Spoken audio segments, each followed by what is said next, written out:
Chapter 49, Consecutive Rank C Missions. They soon reached the village. On entering the village, the girl on Renjiro's back got a few curious looks. The squad entered the village chief's house again and laid the girl down on a bed in his home. Renjiro said, "She needs immediate medical care." The village chief nodded and went out to send someone to call the village doctor. At that moment, a middle-aged man came running towards the village chief house. On seeing the village chief, he quickly asked while sobbing, Chief, my daughter? Is she?" The village chief quickly calmed him and said, "Yes, she's safe. Enter my home." He quickly ran to the house and rushed to his daughter. On seeing him running, Renjiro stopped him and said, "She's injured. Don't hug her or hold her tightly." The man finally stopped and sat down next to the bed and began sobbing after seeing the bandages on his daughter. Soon a doctor arrived and began attending to her. The father and the village chief thanked Renjiro and the genins again and again. After a few minutes, the village chief handed Renjiro a paper, and the squad left the village and moved back to the town. After reaching the town, Renjiro said, "Take today off. Explore this town. However, stick together. We'll meet in the same restaurant as yesterday's at 1 p.m. After he left, Hoka said, "Because so much happened. I didn't notice that we completed the mission and returned back to this town in merely 2 hours." Miko nodded. Fujin sighed and said, "Yeah, and the actual fight didn't even last for a couple of minutes. Even though killing was hard to adjust to, the fight itself wasn't a challenge." Hearing that, Miko asked for all the details. Hoka had already seen it all with his Byakugan, so he didn't ask for it. After giving out the details, Miko felt a bit anticlimactic about the rank C mission. Fujin chuckled and said, "Next time you snap at that guy, force him to give us a rank B mission." Hearing that, Miko loudly replied, "Hey! Who snapped?" This yell attracted the attention of nearby people and made Miko go red with embarrassment. She thought for a bit and said, "But yeah, I guess we should ask for rank B missions." The kids then toured around the town. They tried some of the local food there and played a few games. At 1 p.m., they met up with Renjiro in the restaurant. After occupying the seats, Renjiro looked at Fujin and asked, "So, how are you doing?" Fujin said, "I am doing fine, sensei." Renjiro nodded satisfactorily and said, "Good. You have handled your first kill very well. I am proud of you." He then looked at Miko and Hoka and said, "Next, it'll be your turn. Prepare yourselves." The two young ninjas nodded nervously. Lunch came and the team started eating. While they were eating, Miko suddenly asked, "Sensei, when can we do rank B missions?" Renjiro squinted his eyes and asked, "What brought this on?" Miko said, "We want to fight against the enemy ninjas. Just fighting bandits is not much fun." Renjiro scoffed and said, "Humph. You guys ain't ready." However, he saw Miko's determined face. Knowing the trouble she'll cause, he quickly added, "If you ask this again, or pester me for rank B missions, I'll make you do rank D missions for an entire year." This threat made Miko quiet down quickly. Team Renjiro didn't do much for the rest of the day. The next morning, a similar procedure was followed. Team Renjiro was hiding in a bamboo forest, while looking at the bandit hideout. The bandits had cleared out a small area, and constructed 3 small huts and 1 medium-sized hut to serve as their base. The medium-sized hut was in the center, while the other 3 were around it. Fujin had sensed 12 people inside those huts. Renjiro asked, "So, who wants this one?" Miko beat Hoka by saying, "Me." Renjiro nodded and said, "All right, we'll leave this hideout to you." Miko began walking forward stealthily. But soon she stopped and returned. She looked at Hoka and asked, "Hoka, do they have any hostages?" Hoka checked and answered, "No, all 12 seem to be bandits." Miko asked, "How many are there in each of the huts?" Hoka answered, "There are 9 in the central hut, 2 in that hut, 1 in the hut on the right and the last one is empty." Miko nodded and used Earth military movement jutsu to stealthily move forward. She stopped 5 meters away from the hut which had 2 bandits and appeared out of the ground. The bigger hut was exactly behind the small hut from where she was standing. She quickly made the hand signs, "Fireball jutsu." The fireball quickly moved through the smaller hut. As soon as it moved through it, 2 people screamed loudly. Since the fireball didn't explode, it just burned them and didn't kill them right away. The fireball moved through the smaller hut to the bigger hut. It exploded right at the center of the bigger hut. The explosion completely demolished the hut. Fujin saw 4 bodies being thrown out due to the explosion. The explosion killed 7 bandits on the spot. 2 bandits, who were thrown out, were still alive and were screaming due to being on fire. The status of the 2 bandits in the smaller hut was the same. Due to the huts being made of bamboo and leaves, they offered no resistance to the fireball.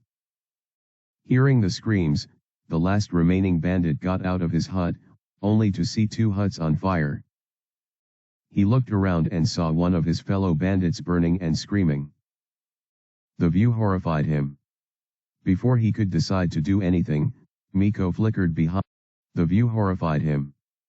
Before he could decide to do anything, Miko flickered behind him and used fire release, 4 jutsu to produce a heat ray that stabbed him through the heart and killed him. Now that all the bandits were killed or incapacitated, Miko looked around her. She saw the dead bodies on fire. She could smell the flesh burning and hear the dying screams from 3 bandits. That scene immediately made her vomit. Renjiro quickly appeared behind her and consoled her. Fujin, having already killed, was able to look at the scene. Fujin, having already killed, was able to look at the scene without much struggle. Hoka, however, struggled due to the smell and the screams. Soon the screams died down and all the bandits were dead. After giving Miko a few minutes to adjust, Team Renjiro retreated from there. Before leaving, Renjiro buried the whole place underground using an earth release jutsu. The next day, Team Renjiro again repeated a similar mission. This time, the mission was to arrest the bandits. Hoka completed it by knocking out all the bandits and tying them up. However, Renjiro made Hoka kill 2 bandits so that he could get his first kill too. Renjiro gave the squad off on the 4th day. On the 5th morning, Renjiro said, "Today will be our last mission. You 3 have done well. Let's move out." On the way he said, "Today's bandit hideout will be much bigger. So you will have to cooperate with each other." The genins nodded in agreement. Continuous drills for 2.5 months had made their teamwork very good. And being there for each other when they made their first kill had brought them much closer. So working together wasn't an issue for any of them. On reaching the hideout, the genins noticed that the entire hideout was actually underground. Fujin scanned the entire base. He said, "There are 63 people I can sense." He then looked at Renjiro and said, "And 5 have higher chakra levels. Though they are only genin level." Renjiro nodded, whereas Miko exclaimed cheerfully, "Yes, finally we will fight ninjas." Fujin asked, "But sensei, aren't missions that involve ninjas ranked B?" Renjiro nodded his head and replied, "Yeah, but they are only genin level. There are many cases of people outside the hidden villages unlocking their chakra and reaching genin level by themselves. There are also many cases of genins defecting from the village. Anyways, they are barely ninjas, and many times rank C missions include dealing with them too. So be careful. After all, there are over 100,000 ninjas in the world, so who knows where one can be.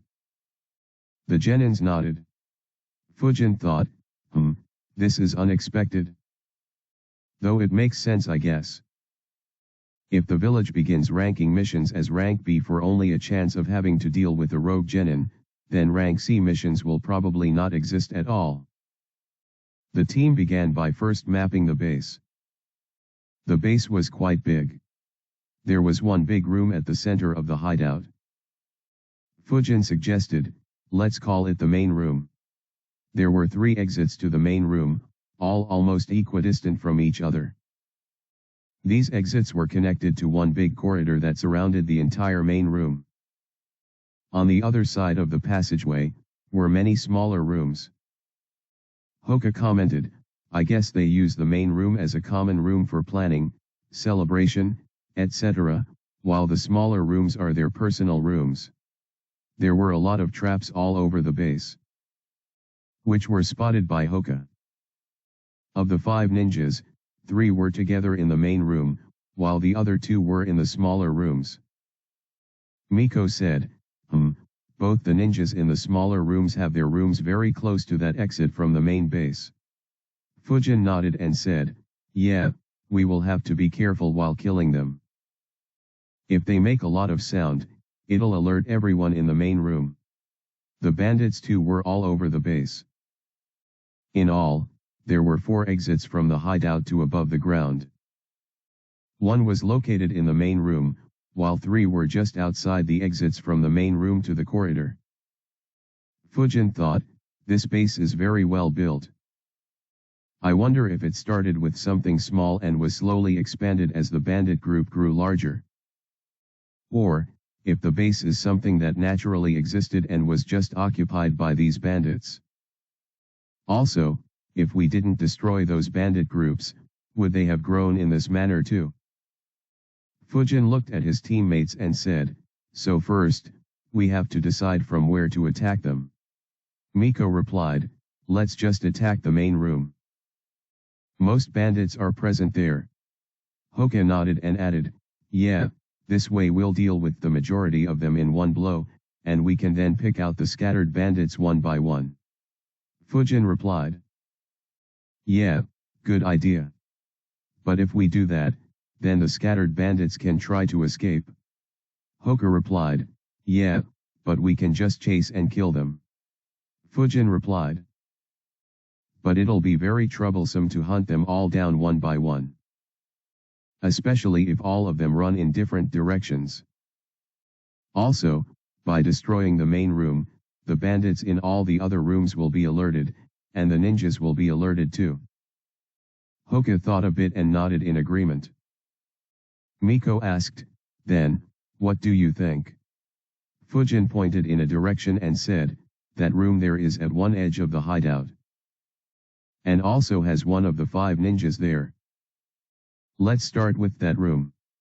We will sneak up on the ninja and kill him. Then we will clear the nearby rooms and slowly and stealthily head to the main room. This way, this direction will already be cleared when we destroy the main room. So killing them all will be much easier. Miko and Hoka thought for a few seconds and agreed with the plan. The genins then discussed the plan further and decided on the details. Once everything was planned, they checked their weapons, and were about to begin their attack. But Miko suddenly asked, wait, who will kill the ninja? Hoka quickly replied, I'll kill him. Miko rebuked him, why you? I will kill the ninja. They then looked at Fujin. He said, my sword provides me with a longer range, I think I'll be more suited to killing him. However, neither Hoka nor Miko agreed to that logic. The argument about the kill went on for a minute. Renjiro observed his genins and sighed. Fujin then said, well, all 3 of us can kill him. So let's just decide with rock, paper, scissors. On hearing that, both Hoka and Miko looked at Fujin with a deadpan expression. Miko said, "That's so childish. We are ninjas." Fujin scoffed and asked, "Well, do you two have any better ideas?" Hoka and Miko looked at each other. Not having any other idea, they reluctantly agreed. They soon got in the posture to play the game and began playing. Renjiro now looked over with amusement. The first 3 rounds were tied. Fujin thought, "This is fun. I guess that's why Goku and Vegeta did this so often." Miko thought, "I am not sure if I'll wait." As the trio began the 4th round, Miko's eyes suddenly turned red. She saw that both Fujin and Hoka were about to do rock, so she went with paper and said, "I win." Hoka quickly protested, "Hey, no Sharingan. That's cheating." Miko rebuked him, "Well, there were no rules stating that we couldn't use Sharingans." Fujin, who just wanted to start the mission, chuckled and said, "Well, she got us there. Remember to set the rules properly next time." Seeing that he didn't have Fujin's support, Hoka reluctantly agreed. They then looked at each other and nodded. All 3 made hand signs and disappeared within the ground. The bandit base, which was properly hidden and even well defended due to being underground, was about to feel the terror of being hunted by a squad, in which every member could freely move underground. Chapter 50, Raid. In the hideout, Hirota Masa was relaxing. He had joined the bandit group 3 years ago. He had already unlocked his chakra before joining the bandit group. When the leader of the bandits noticed him, he quickly recruited and trained him. Now he was one of the leaders of this group, and even had 2 subordinates who helped him in everything. As Hirota Masa was relaxing in a good mood, a hand, with 2 fingers pointing out, popped from the ground. It headed towards his chest from his back and released a heat ray that penetrated his heart and killed him on the spot. At the same time, Fujin slashed the head off one bandit, and Hoka jabbed 2 fingers in the chest of the remaining bandit. The raid had begun. All 3 bandits died, without even making a sound. Fujin, Hoka, and Miko looked at each other and nodded. They separated and headed towards the other rooms. In less than a minute, the rooms on this side were all cleared. They had assassinated 16 bandits, including a ninja. They gathered together again, and looked in the main room. The bandits there were still unaware of the calamity upon them. As decided, Fujin and Miko split off in opposite directions, and began clearing the remaining rooms. Hoka, on the other hand, stayed there, and rigged the entrance to the main room with traps, so that the bandits couldn't escape in this direction. He created quicksand at the entrances, and also created a lot of rock spikes around a quicksand trap. The second ninja bandit was closer to Miko's location than Fujin's location. Therefore, she was the first one to reach him after she had killed 6 more bandits. Even though Miko was as stealthy as she could be, the ninja still noticed that something was amiss, and asked his 2 subordinates to be prepared. As soon as he saw Miko, who was rushing towards him at a very high speed, he threw a few shurikens to disrupt her. Seeing her enemy throwing shurikens at her, Miko thought, "Damn, they noticed." Miko used her Sharingan to skillfully dodge the shurikens and thought, "Oh well. This makes it more fun." She quickly approached him. To maintain the stealth, she couldn't use any destructive fire release jutsus and had to close the distance to use fire release, 4 jutsu. She soon reached the appropriate distance and used her jutsu. Her right hand was stretched out, with her middle and index finger pointing towards the rogue ninja's heart and released the ray. Though the rogue ninja didn't know the jutsu Miko was planning to use, her outstretched fingers warned him and he quickly moved backwards. Miko followed, but the ninja hid behind one of his subordinates. Miko screamed internally, "Coward," and changed her target. She focused the heat ray on the subordinate and killed him. However, the rogue ninja used this opportunity to throw 3 shurikens on Miko. Miko had to dodge quickly due to the small distance. She barely managed to dodge at the last moment. She recovered, and was about to continue her attack, when a sword pierced through the heart of the ninja from his back. This annoyed Miko as Fujin had stolen her kill. She said angrily, "I could have killed him by mice." But a loud scream interrupted her. Seeing his boss getting stabbed through his heart shocked the remaining bandit. And he yelled in terror. Realizing her mistake, Miko quickly threw a kunao at the bandit and killed him. Fujin ignored Miko and focused on the main room. The battle had already created enough noise to attract some attention. And the loud scream had got the attention of all the bandits in the hideout. Fujin sighed and said, "You weren't stealthy enough." Miko snorted and replied, "Well, it doesn't matter anymore." She began making hand signs. Fujin flickered next to her, and made a hand sign too. At the same time, they released their jutsu, Fire Wind Dragon Jutsu. In the main room, the bandits were busy with sorting their recent loot. Some of the bandits had heard some noises from the side where Miko was killing the bandits. However, it was mostly ignored by them. But soon, a loud scream attracted everyone's attention. The 3 remaining rogue ninjas too were on alert. One of them directed 2 bandits to go in and check what was happening. Those 2 carefully moved towards the exit in that direction. However, right before reaching there, they suddenly felt a lot of heat. But before they could do anything, a dragon head, made of fire, entered the room and engulfed them. They immediately began screaming in pain. The dragon quickly entered the room completely. The sight of a dragon made of fire scared the bandits stiff. The dragon began spitting wind explosion jutsus all over the room. Seeing that, one bandit quickly made hand signs and slammed his hands on the ground, causing a rock shield to be created in front of him. Some of the nearby bandits quickly ran behind that shield. The wind explosion jutsus hit 7 bandits head on. The winds created by the explosion slashed the throats of 2 bandits, killing them on spot. However, they were much luckier than the ones who didn't die. For the remaining 5, the winds created small cuts all over their bodies. As it was a combination jutsu, the wind was incredibly hot. So, along with the cuts, it also caused low-level burns on those bandits.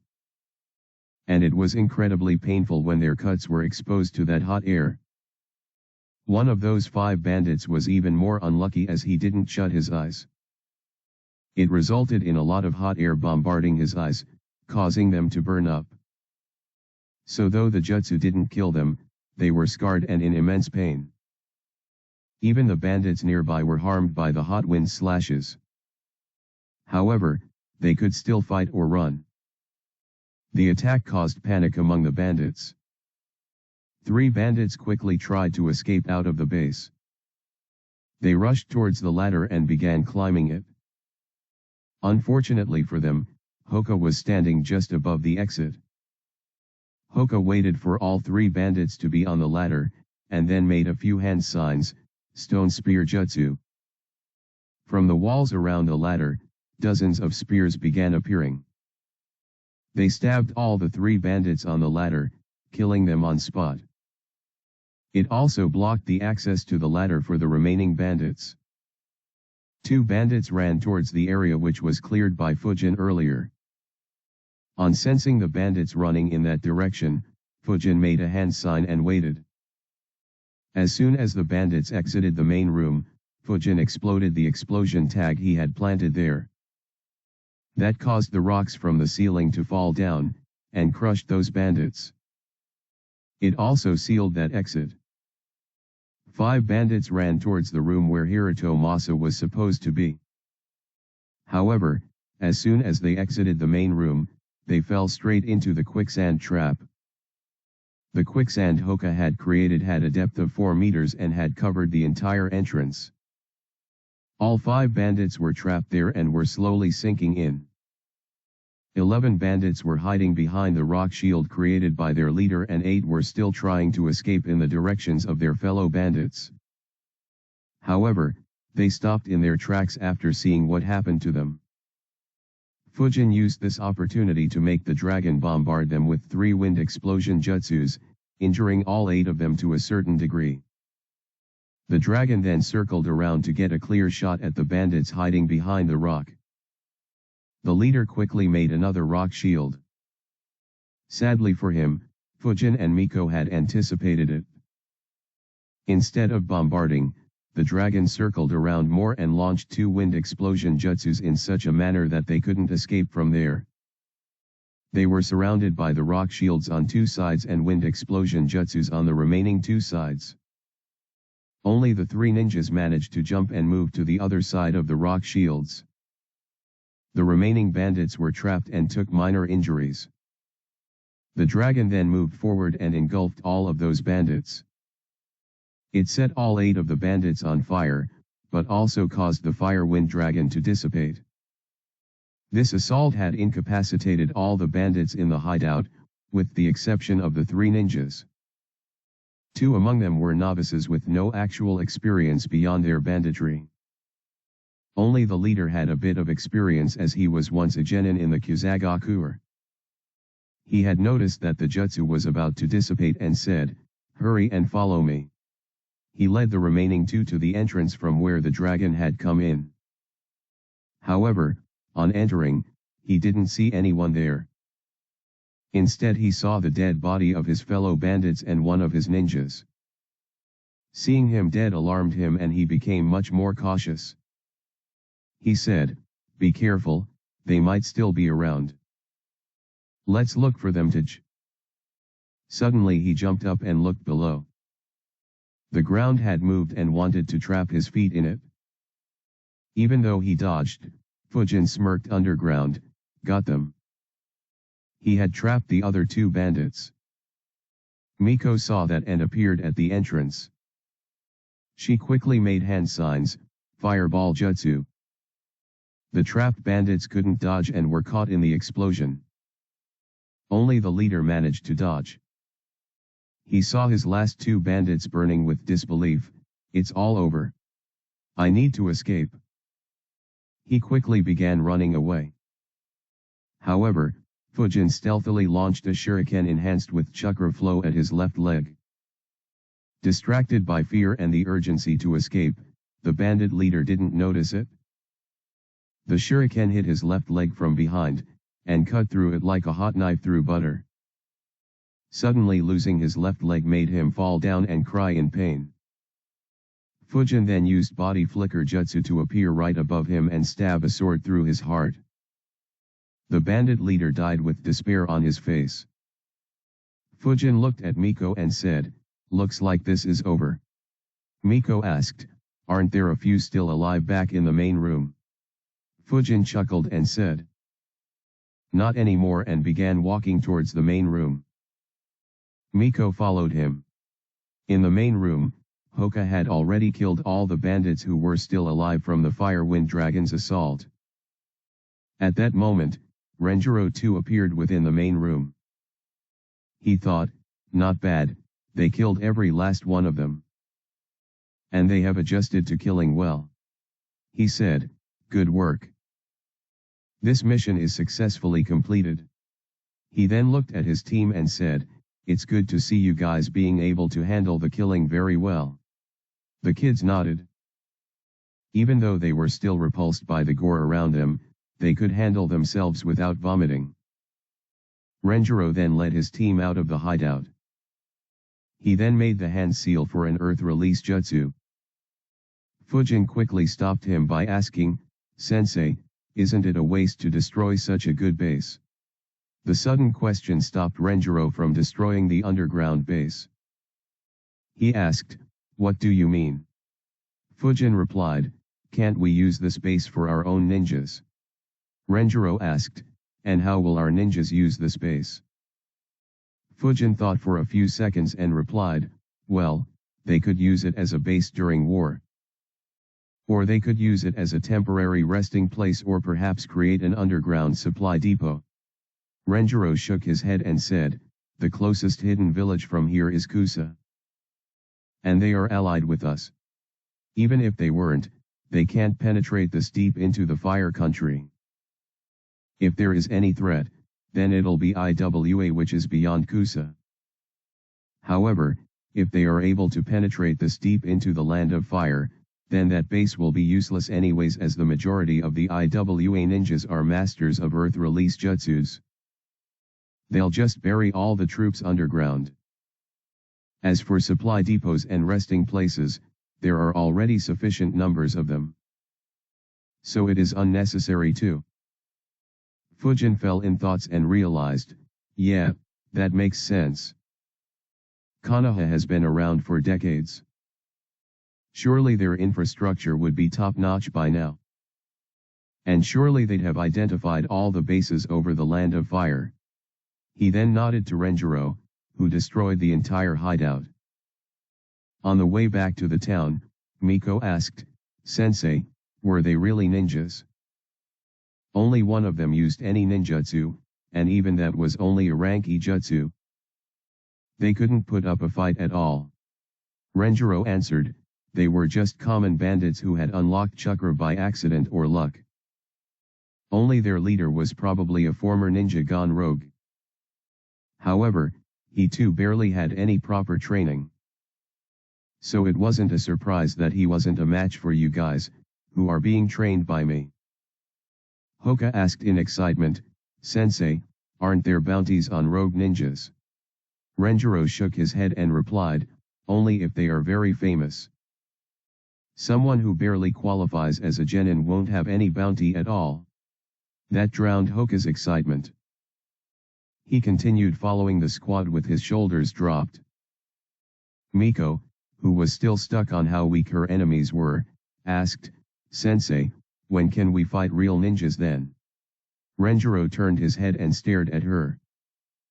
He thought, nice way of indirectly asking me for rank B missions. On noticing that Renjiro had noticed her thoughts, Miko was embarrassed. But she didn't allow that embarrassment to appear on her face. Fujin noticed that and thought, damn, these ninjas are born shameless. Renjiro smirked and answered, after you have captured that cat 100 times. That answer drained the color off Miko's face. Hoka glared at her. While Fujin chuckled thinking, I guess no one can compete with the older generation in shamelessness. Miko then began apologizing to Renjiro and began a funny banter. Sadly for her, she was no match for Renjiro. Chapter 51, Clash in the Forest of Death. Team Renjiro rested in the town for the day. Next morning, they left the town to return to Konoha. On arriving, they went to the Hokage Tower to turn in the missions. Renjiro handed the papers to the Chuyunin responsible for checking them. After checking, he handed 4 packets to Renjiro. The 4 missions combined, paid them 280k. After Renjiro divided them, each of the 3 kids got 56k. Fujin thought, 280k just for these missions. I'm pretty sure I could have completed them solo and in under a day. It's much faster than Fuinjutsu. Though it has some risks, if a strong ninja is hiding among the bandits. Anyways, I should be able to collect enough for a sword made from chakra metal pretty quickly if I take a lot of missions. Unlike Fujin, Miko, and Hoka didn't concern themselves much with the money. Thanks to having rather rich parents, they never had to worry or think about money. After the division of money, Renjiro dismissed them and said, tomorrow there won't be any training. We begin our training the day after tomorrow at the same time as usual. The kids nodded and dispersed. Since it was lunchtime, Fujin decided to head to Ichiraku. On the way, Fujin thought, 7 rank D missions and 4 rank C missions. Isn't the requirement for Chuyunin exam just 8 missions? I wonder when Renjiro will make us take the exam. Will it be the next round, or will it be like Tera's squad? Thinking about Tera created new thoughts in Fujin's mind. Yeah, isn't Tera's squad participating in the Chuyunin exam? I wonder what has happened with that. Did the Chuyunin exams already start, or is there still some time?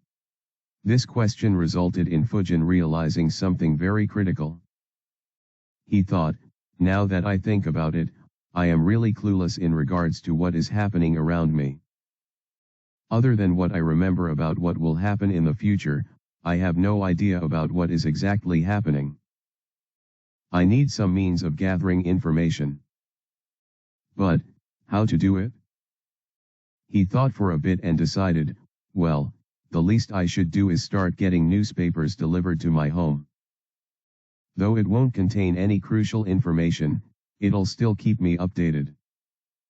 Apart from that, I should probably make my own information gathering network. While I don't think I'd be able to make something as complex as what Jiraiya has, I don't really need it to be that good either. Just getting unfiltered and timely news would be sufficient. Oh well, I'll leave this for the future too. It'll take a lot of effort, time, and money to actually create it. Right now, I barely have any money or free time anyway. His thoughts were cut by a loud shout. He heard, "Old man. 3 miso ramens for me." Fujin turned right and noticed, Naruto. I didn't even notice reaching Ichiraku. But considering that Naruto is here. Fujin then focused on sensing his surroundings. After sensing, he thought, as I thought. 2 umbus are hiding nearby. Or perhaps 1 umbu and 1 root. I doubt Danzo wouldn't keep his eye on the lone Jinchuriki of Konoha. He then released a sigh and thought, well, as much as I'd like to meet him now, it'll probably create a lot of deviations in the future. Not to mention that it'll also gain the attention of both Hiruzen and Danzo. I'll leave this meeting for the future. At least until the time I can calculate and control those deviations. And until I'm strong enough to at least face these 2 umbus in case they have some stupid ideas. Sigh, this means I'll have to go to a different restaurant. Fujin then moved in the direction of a nearby sushi restaurant. After lunch, he searched for a newspaper stand near his house and bought a subscription. With the rank C missions completed, Team Renjiro got back to their training. A week's rest suddenly made the morning workout seem much more difficult. When Renjiro returned after the team's break was over, Miko asked, "Sensei, when can we go on the next mission?" Hoka looked over with interest. Renjiro replied casually, "Rank C missions take a lot longer time than rank D missions. So we'll only do 1 monthly. Rest of the time will be focused on your training." Miko's shoulders slumped on hearing that. It meant that there was no escape from this deadly training. At the same time as Fujin and his teammates were training, 2 genin squads faced each other deep within a forest. Both squads consisted of 3 boys. However, one squad only had 10 to 11 years old genins, while the other squad had 3 genins who were almost 17 years old. The younger squad was from Konoha, while the older squad was from Kusa. Yori looked at his opponents. They were much older than him, but he wasn't worried. After all, they weren't Uchihas. Yokota Minoru, one of the Kusa genins, said arrogantly, "Looks like we are in luck. Konoha sent little babies for the exam." Yokota Yoshiaki chuckled and added, "Why don't you little kids hand us your scroll and run to your mommies?" The comments riled Yori up. He angrily said, "Why you? I'll show you the might of A." However, he was cut short by his teammate. "Hey, take Kane," said, calm down, they are just trying to rile you. Tomoya Takehiko started laughing and replied, "Oh, we aren't. We are just stating the truth." Teru sighed and said, "They really are arrogant." Kane chuckled and added, "Especially considering that they are still only genins despite being so old." Takehiko replied, "Old eh? I'll show you." He quickly began making hand signs. However, Teru slammed his hands on the ground and shouted. Too late. As soon as Teru slammed his hands on the ground, stone spears began appearing from the ground and completely surrounded the Kusa squad. Seeing their predicament, Kusanin stopped their hand signs and quickly jumped high towards the nearby trees. Yuri, who was already making hand signs, thought, "Got them," and launched Phoenix Sage Fire Jutsu. Seeing the balls of fire heading towards them, Minoru and Yoshiaki quickly made hand signs, Water Shield Jutsu. Seeing the balls of fire heading towards them, Minoru and Yoshiaki quickly made hand signs, Water Shield Jutsu. On completing the hand signs, a shield of water began forming between the Kusa genins and the fire jutsu. The shield was completely formed in the nick of time and managed to protect them from the fire.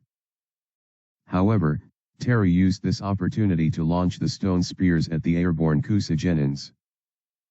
The stone spears easily penetrated the water shield, forcing the Kusa genins to use a kunao to block the spears and direct themselves to land properly on the nearby trees. As soon as they landed on the trees, they began making hand signs. However, before they could complete their jutsu, a Tanto appeared behind Yoshiaki and stabbed through his heart. Kane, who had appeared behind Yoshiaki, whispered, "Game over." He pulled his Tanto out, and a lifeless body fell from the tree. Seeing their teammate die was very shocking for the Kusa genins, especially for Minoru, who was his cousin. He yelled, "I'm going to kill you." Seeing Minoru lose his calm, alarmed Takehiko. He quickly shouted, "Minoru, wait." However, the shout fell on deaf ears. Minoru completed his hand signs, Water Pellet Jutsu. He launched the water pellet straight at Kane. However, Kane simply moved behind the trees, completely avoiding the attack. Seeing his attack missing enraged Minoru even further. He jumped towards Kane. Sensing the opening, Teru quickly made hand signs. Seeing Teru preparing a jutsu, Takehiko completed his hand signs and launched a water pellet straight at Teru. But Yuri noticed it and thought, "Not on my watch." He quickly launched fireball jutsu to intercept the water pellet. At the same time, Teru launched a water pellet straight at Minoru. The jutsu hit Minoru on his left rib cage, and knocked him off course. Seeing his teammate at a disadvantage, Takehiko wanted to rush towards him. However, he was intercepted by Yuri and Teru. They engaged him in a fight and didn't allow him to move towards Minoru. The water pellet hurt Minoru badly, however he gritted his teeth and fought through the pain. He grabbed a kunao and continued moving towards Kane. On closing the distance, he attacked with his kunao. Kane raised his tanto to block the attack. Though Minoru attacked with a lot of force, as soon as the kunao and tanto clashed, an electric current passed through the kunao and hit him. Though not deadly, it was very painful, and Minoru had to take his hand off the kunao. Kane smirked and thought, "Current transfer jutsu always works." He just stepped forward and slashed his tanto at Minoru's neck. Minoru, who was blinded by rage, in immense pain due to the damaged ribs and still feeling the electric current, couldn't dodge and the slash went straight across his throat. His throat split open, causing blood to sprout out from it. He looked at Kane with unwillingness in his eyes. Sadly, he couldn't even control his body anymore and fell down, dead. At the same time, Takehiko was engaged against Teru and Yuri. After exchanging a few blows, Yori closed the distance and launched Fireball Jutsu. Knowing that Takehiko will dodge, Teru threw shurikens in such a manner that Takehiko couldn't dodge the fireball. Not having any option, Takehiko used Water Shield Jutsu to defend. On seeing the Water Shield, Teru thought, all three have water affinity. Well, sucks to be them. He quickly made a hand sign and slammed his hands on the ground. At that moment, the fireball had engulfed the Water Shield. However, Takehiko was completely safe due to the shield. Sadly for him, at that very moment, a stone spear appeared from the ground.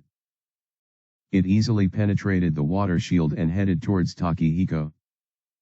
The spear alarmed him. He grabbed a kunai and attempted to block the spear. But the spear pushed him backwards, throwing him out of his water shield, and into the fireball, burning him alive. On seeing him die, Teru sighed in relief. He said, all done. Yori nodded and said, yeah, that was easier than expected. Teru chuckled and said, yeah. Let's just hope that this guy wasn't carrying the scroll. Yori looked at Teru with confusion. But he quickly realized and cursed, damn. That scroll will be ashes if he has it. At that time Kane appeared from behind. He said, no need to worry. The crazy guy had it. He then tossed the scroll slightly in the air and commented, we were very lucky that such a weak team had the scroll we needed. Teru said, cool, got the earth scroll. Let's head towards the tower. Yori objected and said, that'll be boring. Why not just try to eliminate the weaker teams in the forest? That way the competition will be lesser in the next rounds. Kane shook his head and said, it doesn't matter. This forest will eliminate the weak teams anyway. Teru nodded and agreed, yeah. Not to mention, the more time we spend in the forest, the more teams will set up traps near the tower. And if a team is weak enough to be eliminated by us in this round, then we will be able to do the same in the next round too.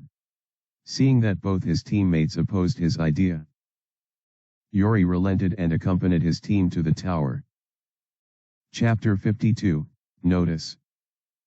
Hey guys, Happy New Year.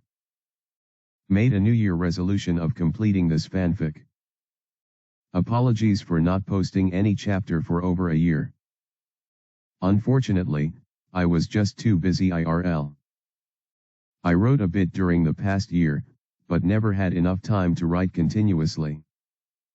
I suppose there was also some exhaustion and reluctance in getting back to writing continuously. So this time, I'm launching Patreon to motivate myself a bit. Thanks in advance to all who decide to support me. Link. I'll start uploading chapters soon. Anyways, there has been a break in writing. So the next few chapters might not be that good. Apologies in advance for that. Criticism and tips are always welcomed as usual. I'll be making some changes though. Writing chapters worth 2-3k words was very taxing. So I'll be reducing chapter length to 1-1.5k words. I did go through the fanfic. And realized that the character interactions are just way too little. So are the emotions displayed by MC. So I'll try to increase character interactions.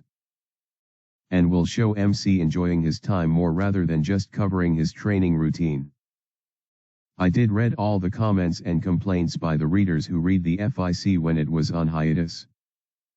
So clarifying a few things. 1. MC is giving too much importance to Danzo/MC is too worried about him. See, he just has one chance at life. And he has no interest in depending upon luck or hoping some plot supports him to avoid their radar or to get him out of trouble once he has been noticed. I don't plan on making MC behave like a moron just to get himself in trouble and then giving him insane luck or power boost to get him out of trouble. 2. MC isn't talented. True. He isn't talented at anything. No system, no godly talent. Later on in the story, some of his skills and talent will increase exponentially. The title of the FIC and MC's name should give you an idea. But it'll happen slowly over years. His only real advantage is that due to being such a fan of Naruto and other mangas/novels, he really yearns for becoming strong. Not something a random kid from the Naruto world will have. His time in the academy pretty much showed this.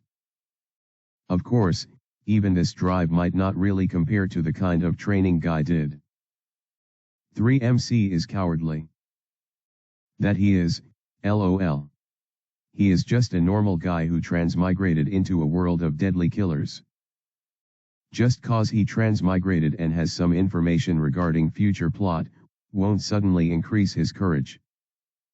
In fact, this has the opposite effect, as he knows how powerful the enemies will be and he knows how the leaders of the village can fuck you up. In addition, so far, he has had real battles only against bandits. And that too when an elite jounin was watching over him. He will have his character development slowly, to shed off this habit and be more brave. Getting stronger will also affect his behavior. I'll upload the chapters soon. We'll try to upload 5 every week. Could increase or decrease depending upon chapter sizes. Chapter 53, up a few notches. After the mission ended, Renjiro continued the training of his students. One day, when the training was about to end, Renjiro observed his 3 students. He smiled seeing them, with a bit of pride. He thought, these 3 have turned out to be quite good. I'll be surprised if any of them aren't promoted to jounin before they turn 16. I suppose they do deserve some praise from their sensei. The training was completed soon and the genins were about to leave when Renjiro stopped them. He said, 3 months earlier, I accepted to be the jounin sensei of your squad. Do you recall what I told you then? Fujin, Hoka, and Miko, all shake their heads. Hoka asked, what did you say sensei? Renjiro sighed and said, you guys are on a probation period, remember? Understanding that Renjiro just wanted to make it official, Fujin tilted his head and asked, what probation period sensei? Miko, do you remember any? Miko understood him and tilted her head too, nope, don't remember. Any idea Hoka? Hoka too tilted his head and said, nope. No idea what you're talking about sensei. Renjiro's face goes completely dark, looking at the perfect poker face maintained by his 3 students. Seeing his reaction, the 3 genins couldn't help but laugh out loud. Renjiro finally gives up on the antics of his students. He composed himself and said, you guys have pop. However, Hoka cuts him off and says, we already know sensei. And the 3 genins flicker away, leaving their sensei completely dumbfounded. Renjiro smiled bitterly and muttered to himself, I really need to have a word with the one who suggested I put the top squad of the year on probation. It had been 4 weeks since they had been officially made genins. Fujin, Hoka, and Miko were resting under a tree after the morning workout. Miko started the conversation by saying, the final round of the Chunin exams will be tomorrow. Miko nodded and said, yeah. 2 of my classmates will be participating in the fight tomorrow. Miko continued, yeah, I wanna see Yuri's fight. I wonder if sensei would allow us to see the fights. Fujin chuckled and said, good luck asking sensei for a holiday. On hearing that, Miko looked at Fujin with an annoyed expression. Fujin ignored that and thought, that said, it won't be a bad thing to see how much Teru and Yuri have progressed. They have been genin for a year longer than me. After the break, Renjiro appeared and gathered his squad. On seeing him, Miko quickly wanted to ask him permission to watch the next day's fights. However, Renjiro stopped her and said, "We'll be taking another mission. We will leave tomorrow at 9 am. Miko quickly asked, "Sensei, can't we take the mission a couple of days later?" Renjiro squinted his eyes and asked, "Why?" She replied, "Sensei, we were wondering if we could watch the Chunin exams that will be held tomorrow." Renjiro, with the same expression, asked the same thing again. "Why?" Miko put up a diligent expression and answered seriously, "We want to observe the tactics, strategies, and jutsus that ninjas from our neighboring villages use. That way we will be more prepared when we have to fight them." Fujin chuckled internally at the answer.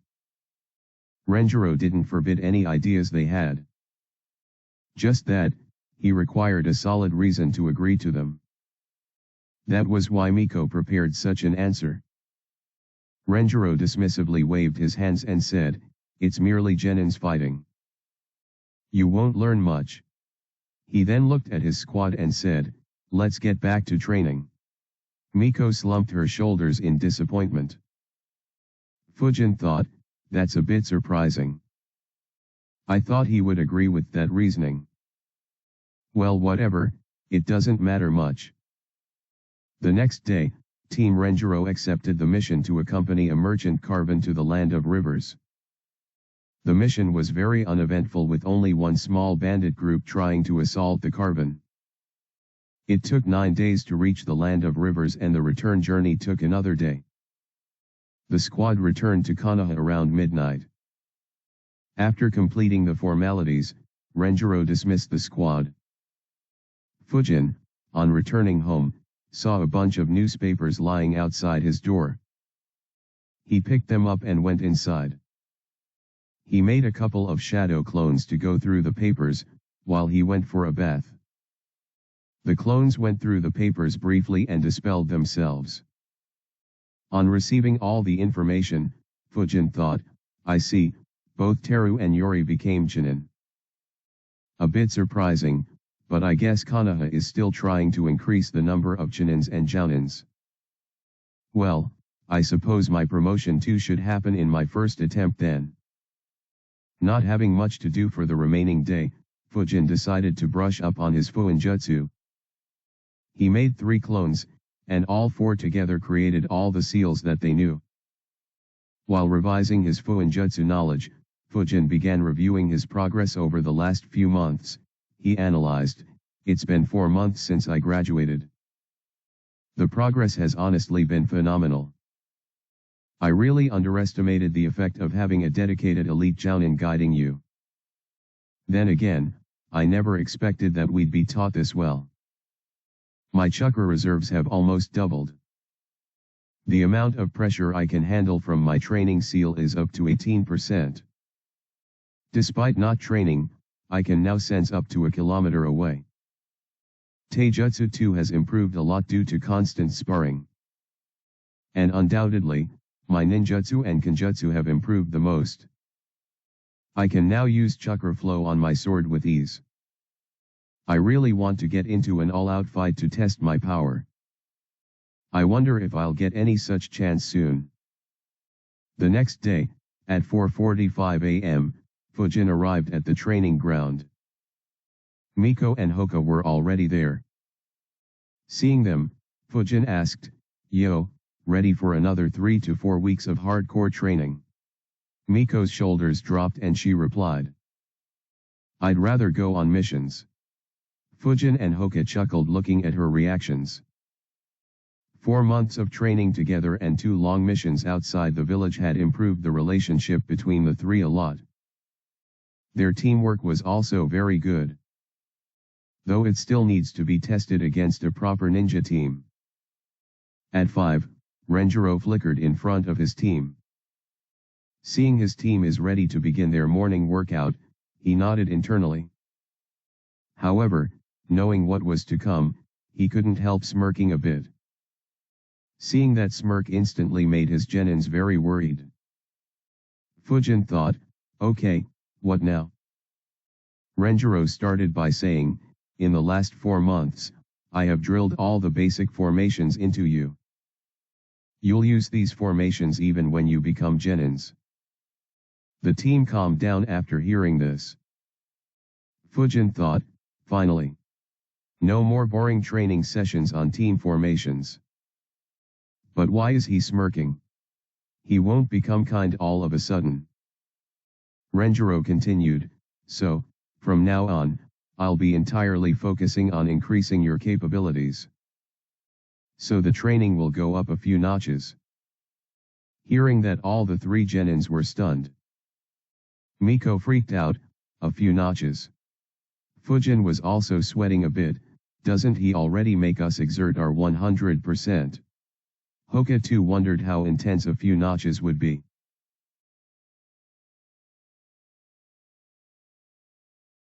Chapter 54, Senju Taijutsu Style. Renjiro just chuckled at their expressions, and said, first, we are going to increase the pressure applied by the training seals. What are the pressures you are using right now? Miko replied, 3%. Hoka, 38%. Fujin, 18.5%. A/N, Fujin seal has twice the upper limit as compared to the other 2. So it's just barely below Hoka's. Renjiro nodded and said, good. Miko, you'll increase it to 5%. Hoka to 45%. Fujin to 22%. The genins followed the instructions of their sensei. After increasing the pressure, Renjiro began the morning workout. In addition to increasing the pressure from the seals, the training itself was made much tougher. And instead of ending at 9, it continued till 10. At the end of the training, all 3 genins were lying under a tree, in a lifeless manner. Renjiro laughed looking at the scene and said loudly, how will you guys achieve your dreams if a simple training session defeats you? You have an hour's break. The afternoon training will continue from 11 to 2. On saying that, he flickered away. After half an hour, Fujin and Hoka gained some energy, while Miko was still sleeping. Hoka asked, any idea why he suddenly doubled the intensity of the training? Fujin replied, who knows? Maybe he plans to enter us in the next Chunin exam.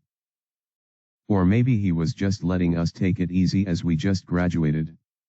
He took a deep breath before continuing, anyways, it seems like it'll be very helpful for us. Hoka sighed and said, I always thought I was the one who looked forward to training the most.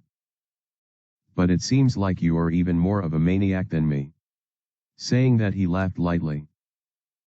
Fujin looked back at him, before chuckling a bit and said, oh well. Let's hope that we get out of this alive.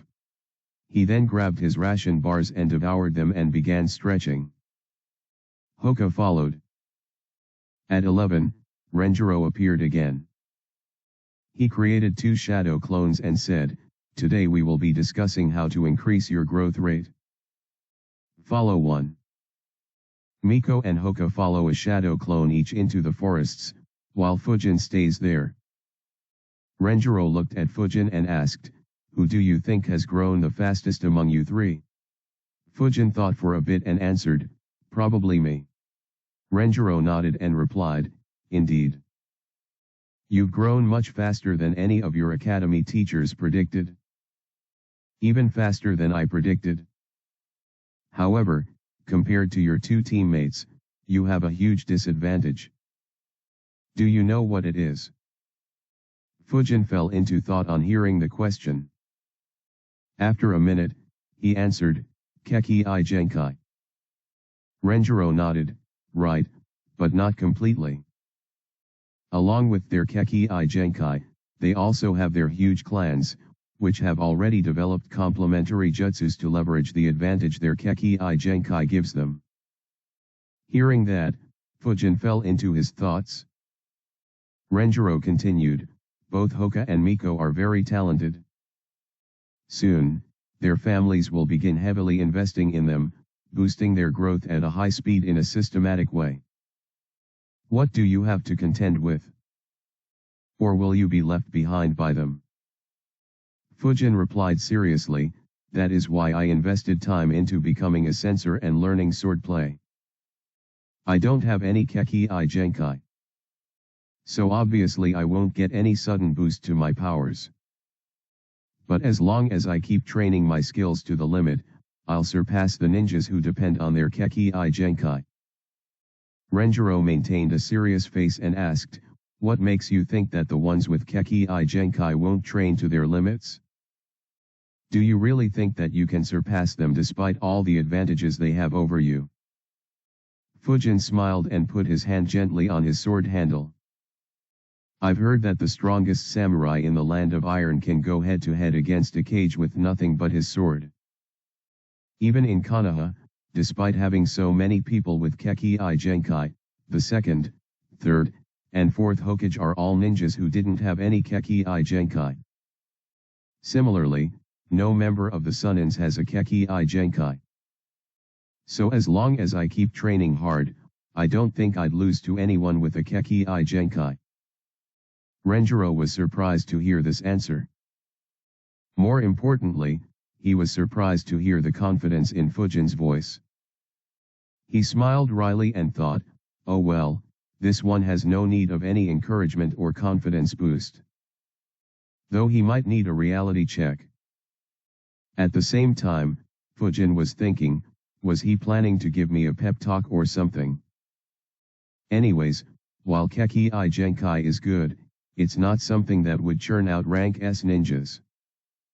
Other than Eternal Mangekyo Sharingan, Rinnegan, and maybe Tensegan, others aren't really overbearing. I guess the Senjutsu the would release with the highest respect, but in all honesty, it was Hashirama who made wood style overpowered and not vice versa. Besides, of my two teammates, one is about to die soon, while the other has a cursed seal put on him. Not really something I'd be jealous about. After a short pause, Renjiro began talking again, that's a good perspective to have.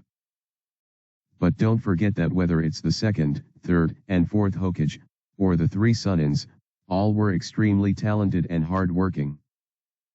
So while it's a good thing to take inspiration from them, don't forget that you'll have to train extremely hard to even dream about reaching that level.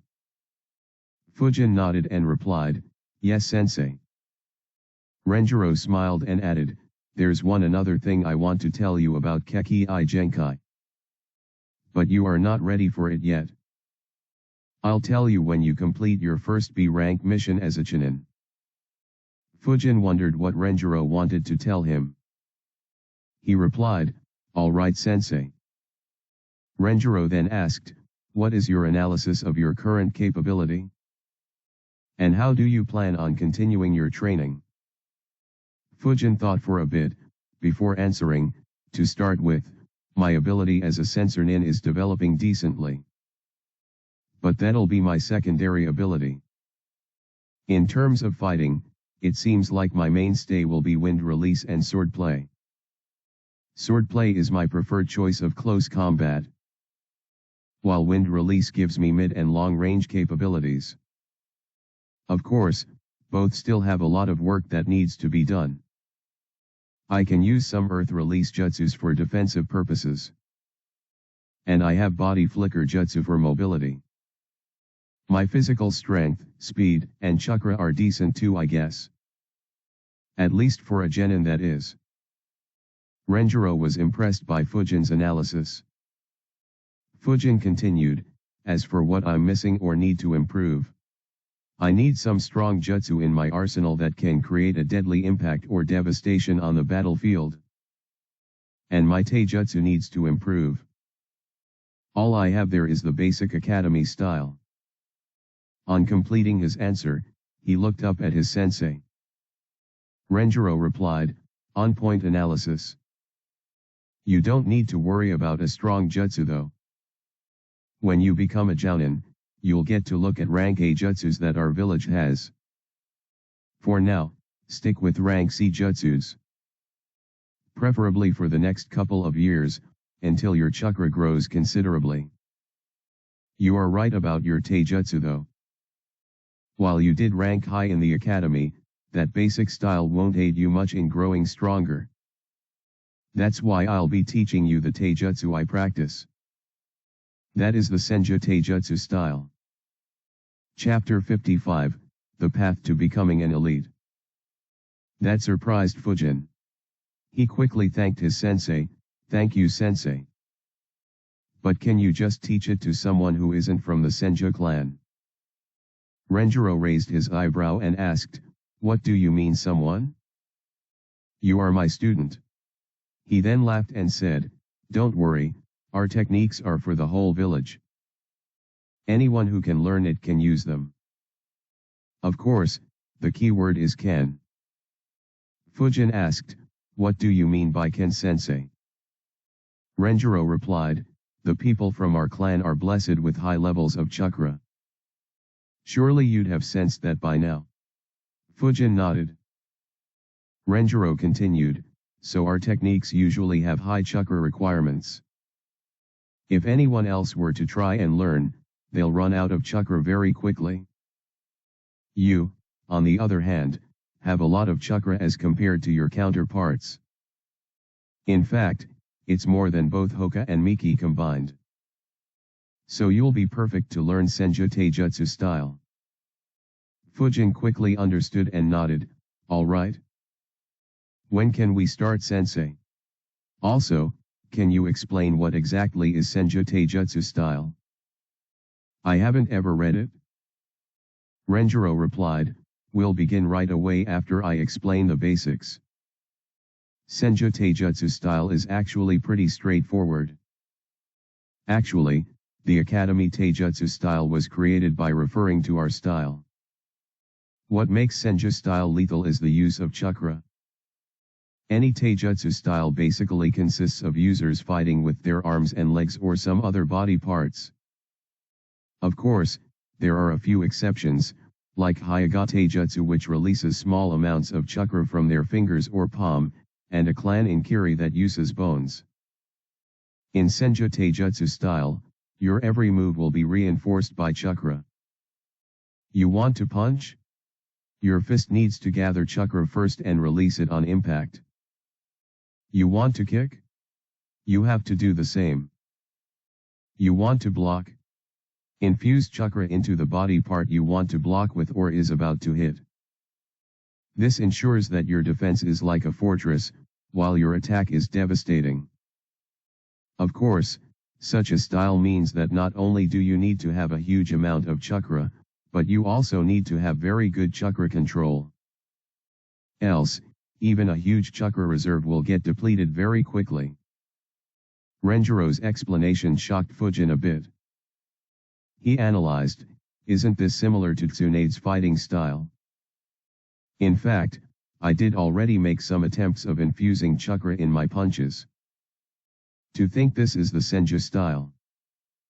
Tsunade's fighting style probably represents the Senju Taijutsu style used by someone who's reached the peak of chakra control. Anyways, this is very good. Finally, a Taijutsu style that can allow me to compete, or even overpower others. After analyzing, he said, let's start, sensei. Renjiro nodded and began the training. He said, first, we will start by getting you to completely infuse your chakra in your whole body. Once you can do that, we will begin concentrating on infusing it with individual body parts only. Display your entire chakra first. Fujin obeyed, and released his entire chakra. Renjiro looked at Fujin. He could see a blue chakra completely cloaking Fujin. His first thought was, marvelous. Fujin too was in thought, actually, I do have some basic understanding of this. While I never exposed it for obvious reasons. Now will be a good time to use it to just show it as natural talent, hee. Following Fujin's expectations, Renjiro gave his next command, now try to contain that chakra inside your body, such that it flows through your entire body. Think of it as similar to you doing chakra flow on your body rather than just your sword. Fujin followed his guidance. He slowly began containing that chakra in his body. In around 2 minutes, the blue aura cloaking him slowly disappeared. But if someone were to observe closely, they'd notice blue chakra flares being expelled occasionally from his body. Renjiro, who was standing right in front of him, was shocked. He thought, so fast? This. He swallowed his saliva before exclaiming to himself, this is unbelievable. Though the control isn't perfect by any means, he managed to contain the chakra in just a couple of minutes. It's as if this technique was made for him. Fujin looked up at Renjiro, before asking, is this proper sensei? Renjiro nodded and replied, yes, very good. But you are losing a lot of chakra while trying to maintain this form. The next phase of your training will be to perfect this form. You'll activate it, and meditate until you can properly contain your chakra with zero loss. Until then, no ninjutsu or kenjutsu practice for you. In fact, even when doing your morning workout, you'll start doing it by maintaining this form. Hearing that he won't get to practice ninjutsu or kenjutsu disappointed Fujin a bit, but seeing the importance Renjiro stressed on this, he could vaguely guess that this will become something that might define him for a long time to come. It might even be what breaks him apart from the normal ninjas, and pave his way into becoming an elite. Renjiro's thoughts too were along the same lines. Now that I've seen your potential in this, no way I'd allow you to not raise this aspect to the peak. Apart from a short lunch break, Fujin ended up training alongside Renjiro till 8 p.m. Finally, at 8, the training ended and Fujin was allowed to leave. Before leaving, however, Renjiro said something that left Fujin tongue-tied. He said, tomorrow, increase the pressure on your seal to 30% during the morning workout.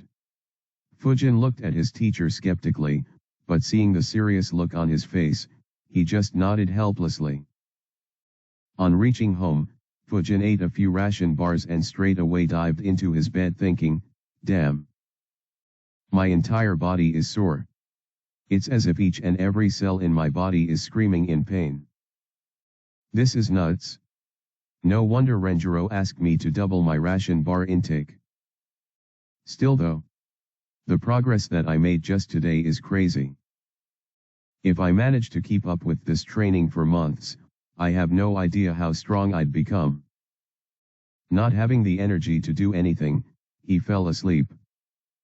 Chapter 56, Rapid Improvement. The next morning, when he woke up, something left Fujin completely shocked. His body had no pain whatsoever. He speculated, does this training also heal the body in some way? Or is it something else?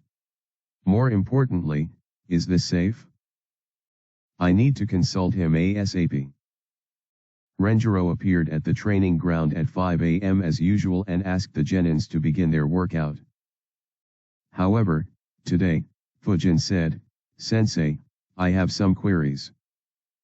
Understanding what query he'd have, he replied, all right. Hoka, Miko, you two begin your workout. Fujin will join you too soon. Hoka left wondering what query Fujin had, while Miko left begrudgingly as Fujin got to skip out on the workout a bit. Renjiro then looked at Fujin and asked, is it about the quick healing? Fujin nodded. Renjiro answered, it's a side effect of this training. Since you infuse chakra in your body, it ends up activating each and every cell of your body. This will increase your passive healing and also reduce the amount of time you need to recover from fatigue or exhaustion.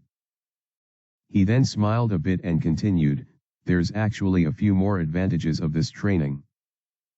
It'll increase your stamina, and more importantly, your chakra reserves.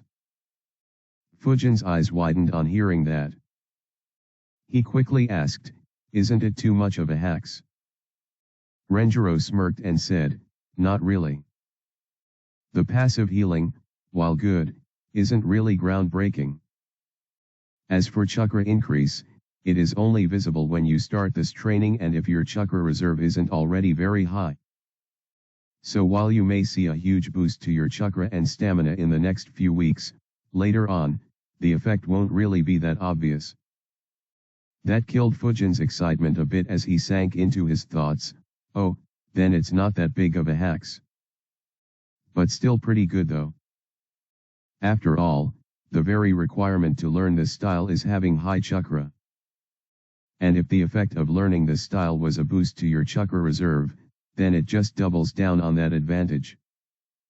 He looked back at Renjiro and asked, is there any harmful side effect to using this technique? Renjiro was a bit surprised by that question. After all, any other 10-year-old genin would just be too happy with such a huge buff. He remembered that he himself had been lost in delight when he had learned this technique. He answered, don't worry, this is a very old Senju technique. There are no harmful effects. In fact, considering the long lifespans of my clan members, it might even be having a good effect on your health. Hearing the answer, Fujin let out a sigh of relief. Renjiro looked at him and said, if you have no more questions, begin your workout. Your teammates have left you behind considerably. Fujin thanked him and started the workout.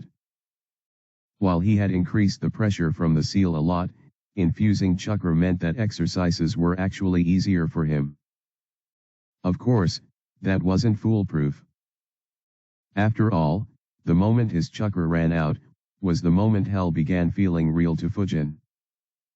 Later that day, Fujin talked with Renjiro about the issue of chakra running out during the morning workout. But Renjiro just smiled innocently and said, you have enough chakra to be able to go through the whole morning workout without running out. It's just your control that is lacking. So if you don't want to run out of chakra during your workout, train and improve your control. Fujin gave a deadpan look to his teacher's innocent smile. He could bet all his money that he was laughing at his misery. The training continued in a similar manner for Fujin. After 3 days, he finally managed to last the entire morning workout without running out of chakra. On day 7, he finally managed to contain all chakra in his body properly. He still didn't reach zero wastage, but the amount of chakra leaking out now was very negligible. These 7 days, however, had blown Fujin's mind. The result of this training was phenomenal. He muttered to himself in disbelief, just 1 week of this training has increased my chakra reserves by 50%. In addition to the chakra increase, Renjiro made Fujin increase the pressure on the training seal from day 3 onwards. Right now it was up to 40%. The next month was spent on properly mastering chakra control for the Senju Taijutsu style. At the end of the training, Fujin could finally freely control his chakra and employ it in a spar against Renjiro. This training increased his chakra by another 35 to 40%. In just over 5 months since he graduated, Fujin's chakra reserves had a 4-fold increase. His thoughts were, incredible. I now have more chakra than even Genki. And he was an elite Chuunin for 4 years at least. Damn, I really want to test out my ninjutsu right now. Unfortunately, he was still denied permission to train ninjutsu. With all 3 students training intensely, Renjiro didn't take any missions for a couple of months. Renjiro spent a few more weeks drilling all the basics of Senju Taijutsu style in Fujin. The process of increasing pressure from the training seal continued during this time.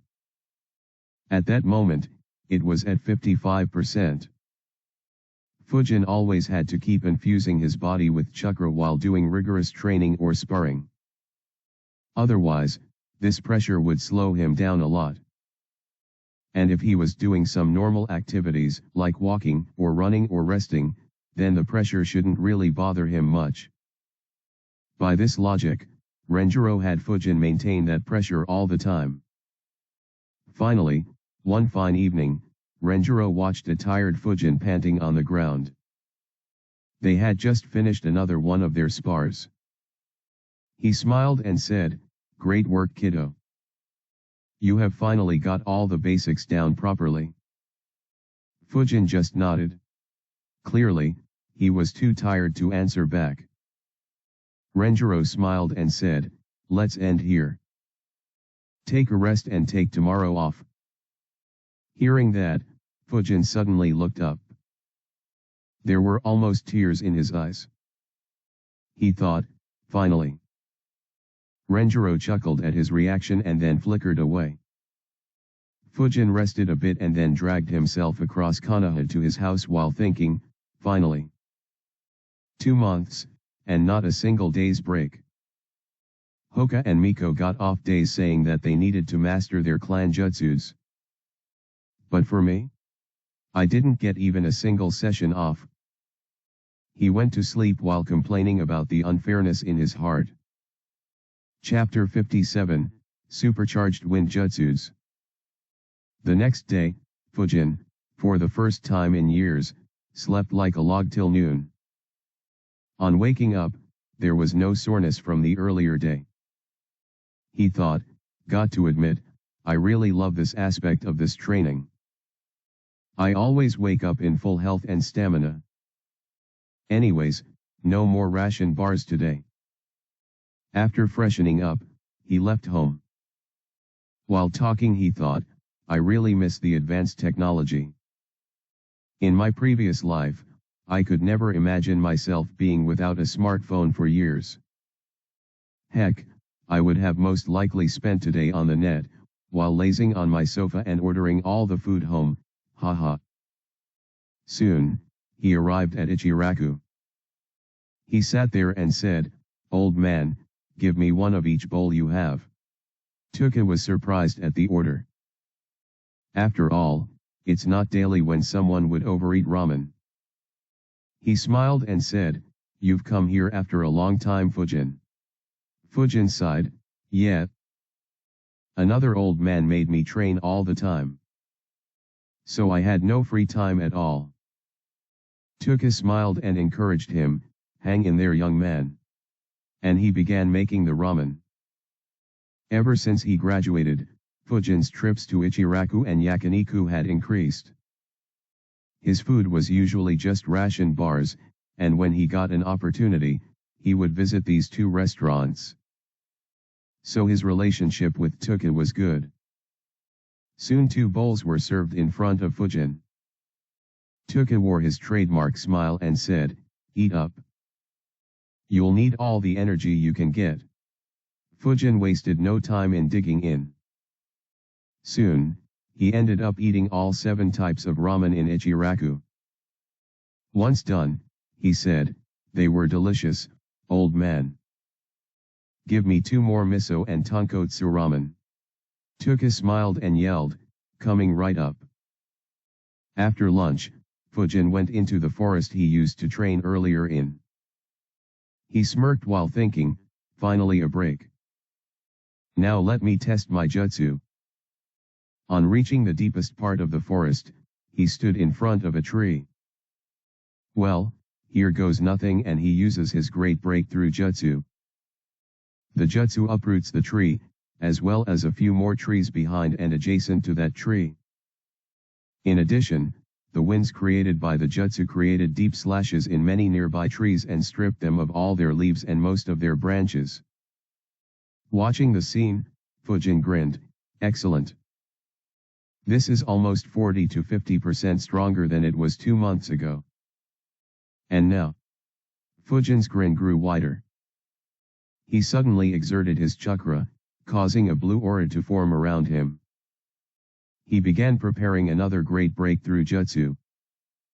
Only this time, instead of releasing it, he began pouring a lot more chakra into this jutsu. In 30 seconds, he managed to pour 10% of his chakra into the jutsu. In another 30 seconds, it reached 15%. Great breakthrough jutsu. He exhaled the jutsu. Only this time, instead of normal jutsu, it was supercharged with chakra. The jutsu hit the tree in front of him, completely obliterating it. In a fraction of a second, hundreds of trees in the vicinity were uprooted or cut into pieces. Thousands were stripped of all their branches and left with deep scars. A/N, apologies climate lovers. Luckily, Naruto world isn't threatened by climate change, lol. Fujin was shocked on seeing the destruction. However soon, the shock on his face was changed to a grin that seemed to be plastered on his face. Excellent. Marvelous. Now, this is what a jutsu is. But that said, the amount of time needed to supercharge the jutsu is too long. Any capable ninja will kill me a dozen times if I stay in one spot for a minute. I'll have to increase the speed of pouring my chakra into the jutsu. Preferably reduce it to under 2 seconds. And have to do it while moving around, or even better, while flickering around. I guess this is why Renjiro asked us to focus on rank C jutsus. Now, let me test the other jutsus. Fujin quickly made a hand sign. Soon winds gathered around him. He infused chakra into his jutsu for 30 seconds. The winds then spun around him in a dome shape at a very rapid speed. The wind kept spinning around Fujin for a couple of minutes. Even before the wind dome dispersed, Fujin made a hand sign. The winds turn into two wolves. They are 3 meters in height, and almost 7 meters long, looking incredibly ferocious. They ran towards the nearby trees and shredded a few of them with their claws and teeth before disappearing. Next, Fujin once again gathered his chakra and poured it into Wind Dragon Jutsu. He managed to pour a little over 20% of his max chakra into it. It resulted in a 50-meter-long dragon forming in the forest. The dragon opened its mouth, forming a huge wind explosion jutsu, and launched it toward the trees. The sphere traveled in a straight line and exploded on hitting a tree, snapping it into two. It then traveled in a zigzag way through the forest, slashing many trees with the winds in its large body. It managed to travel 200 meters through the thick forest cover before dispersing. Soon after, 2 spheres of wind appeared in Fujin's hands. Their size quickly increased to around 50 centimeters in radius. Fujin launched it at the same time on a boulder. They exploded on the boulders and created a few scars all over them. Fujin analyzed them. The damage increase is kinda unnecessary. After all, it's just slashes of wind. Any random slash can give a fatal blow to a normal ninja anyways. And if someone does create a strong defense, then it'll end up blocking the enhanced wind explosion jutsu with ease too. Yeah, it's unnecessary. Let's just increase the speed of launching. At the very next moment, Fujin began spamming the wind explosion jutsu. In just a minute, he ended up launching 84 wind explosion jutsus. Fujin grinned, excellent. And it cost me around 7% of my chakra. This will be a very annoying tactic at mid-range, haha. Next, Fujin looked around himself to look for an appropriate stone. He finally found one, a few dozen meters from him, which he guessed would weigh around 15 kilograms. He concentrated on the stone. Immediately, strong winds began blowing around the stone, trying to get underneath the stone. After a few seconds, the stone started getting lifted into the sky. After around half a minute, Fujin was able to raise the stone to a height of 1.2 meters. He then raised his arms towards the stone. Wind Retrieval Jutsu. The stone slowly began moving towards himself. He brought the stone to him and caught it in his hands. The amount of power I can exert with these two jutsus has increased too. I wonder if I'll be able to fly with the help of these two jutsus. Though I guess I'll need much more chakra and much better control. And probably, even then it might not be useful for long distance travel. A/N, if you can, then please support me on Patreon. Link. I am uploading more chapters there soon. I will probably be done uploading there by tonight. Chapter 58, Analysis and a Weird Situation. Tossing the stone away, Fujin put his hand in his bag and tossed 12 shurikens one after another in the air. Projectile Control Jutsu. Fujin used the jutsu to control the shurikens and had them move through the forest while avoiding all the trees. The shuriken moved continuously through the forest and all of them hit the same tree around 500 meters away from Fujin. At the next moment, Fujin appeared next to that tree using Wind Instantaneous Body Jutsu. He retrieved the shurikens while concluding, "Wow, I didn't think that 2 months of Senjutei Jutsu training would end up boosting my ninjutsu so much. In the Great Breakthrough Jutsu, I could pour up to 15% of my chakra. While it took a minute, the result was very good. The Spinning Shield of Wind could only take up to 2.5% of my chakra. I just couldn't add more to it. It was similar to the Wind Gale Wolf Jutsu. I could just pour 2% of my chakra into each of the wolves. The Wind Dragon Jutsu on the other hand could take 20% of my jutsu.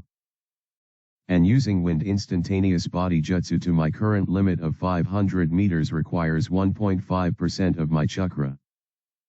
Wind Projectile Jutsu requires a negligible amount of my chakra now. While each Wind Explosion Jutsu needs less than 0.1% of my chakra.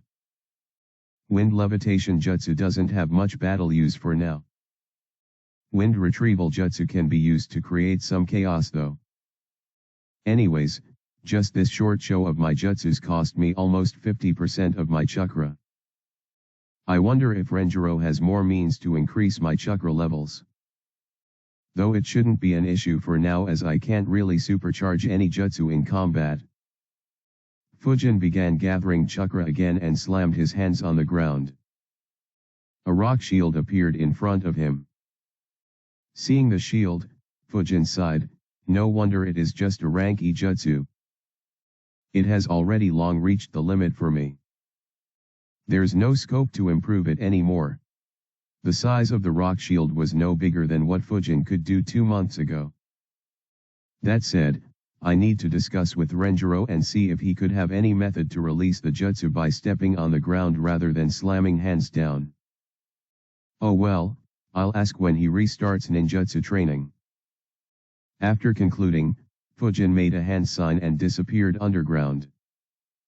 While underground, he sighed, I've been so busy with everything, that I never really practiced this jutsu after graduation. He kept moving underground for a bit, before suppressing his chakra signal and making another couple of hand signs. In an instant, he disappeared and reappeared around 150 meters in the direction he was facing.